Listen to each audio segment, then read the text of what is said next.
Welcome back to che531. This is part 2 on steepest descent method. In part 1 video we talked about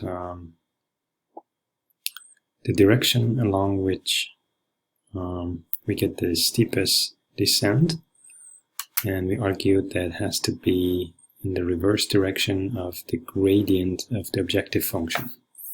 So if the objective function is f, then the gradient of that is going to be grad f. And we said the grad f is in an increasing direction of the objective function. And then the negative of the gradient is going to be the reverse direction. Okay. So now, since we have the direction, the next question is how far we have to go along the direction. Pictorially, we can basically talk about this.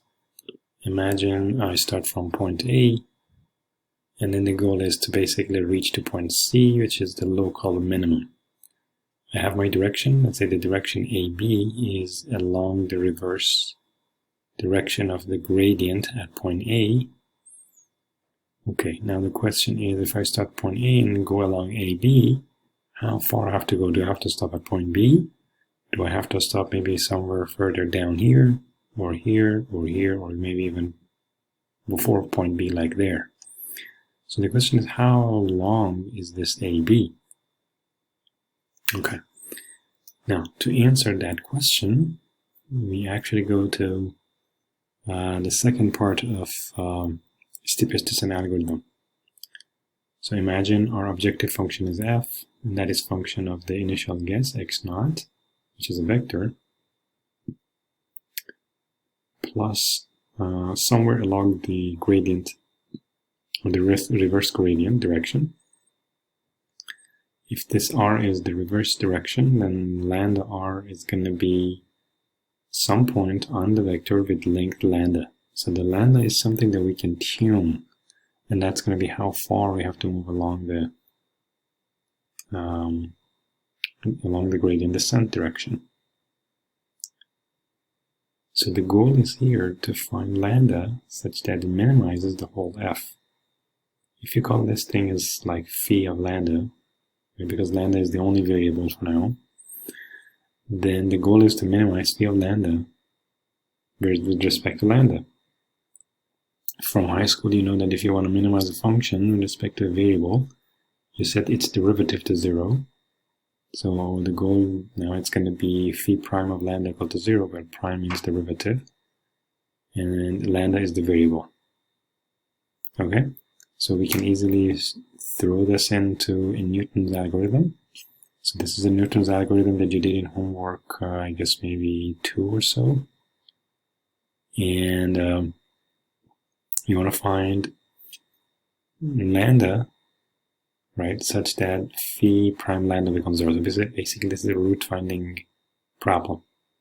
You want to find the root of phi prime with respect to lambda such that it becomes 0. Okay, so we're going to start with the guess. Let's say my guess is x0 initially. Okay, and then I find the direction, which is the minus gradient of f at point x0. I normalize it, so my direction now is going to have a unit vector, or it's going to be unit vector. So I'm going to divide this gradient by norm of it at the same point x0. Then I solve the problem of basically phi prime lambda equal to 0, or in other words, we're going to find the root of phi prime. Okay, in terms of lambda. Once I find lambda, then my next x point is going to be an initial guess plus lambda along the vector r. So lambda times r is going to be the addition to x0. And this whole thing is going to be x1. I repeat this cycle as long as the difference between x0 and x1 relative to x0 is bigger than some tolerance. As long as this is bigger than the tolerance, we iterate. Okay? So now let's look at how we can solve this problem. Phi prime of lambda equal to 0. Okay, so for that one, we use Newton's algorithm. Okay? So we say initially lambda naught is whatever we guess.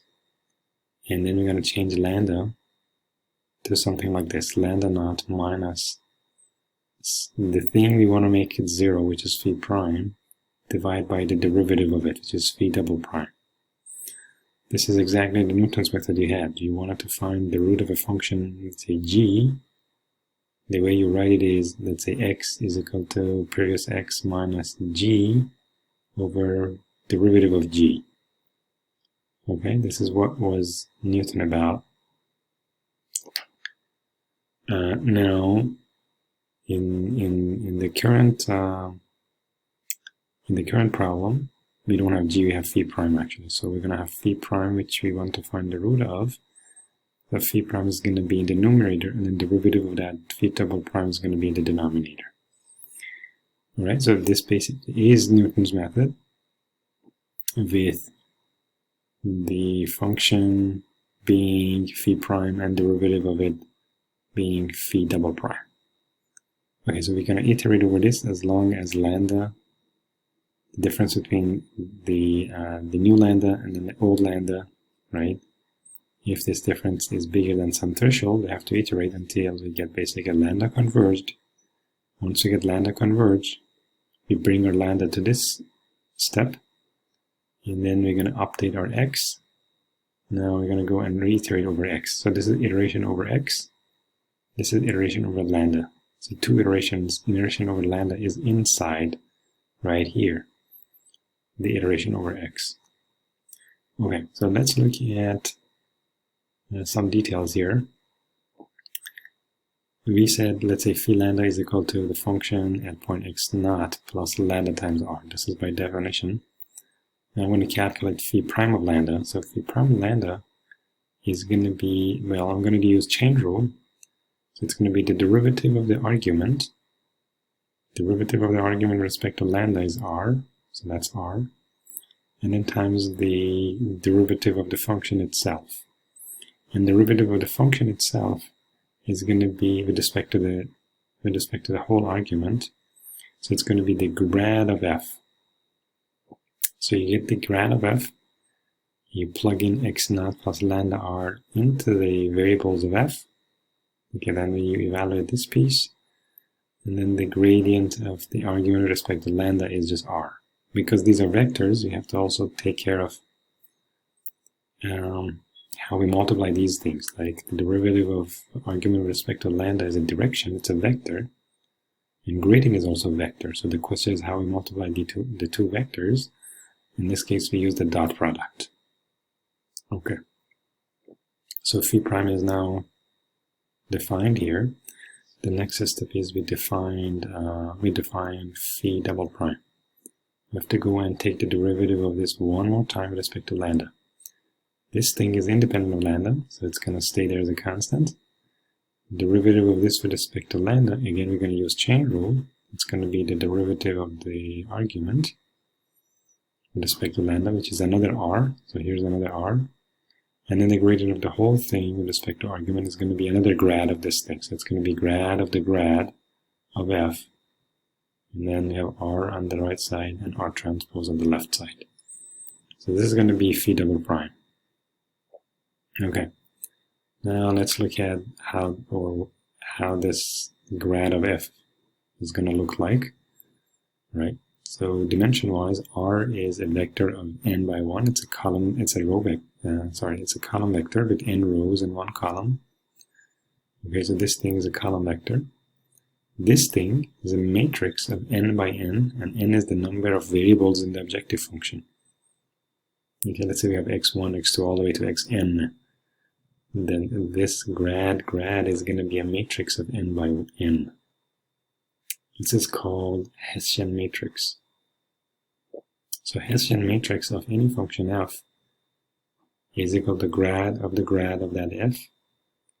And in detail, it's going to be the first row of it. It's going to be the second derivative of f with respect to x1, x1. Second derivative of f with respect to x1, x2.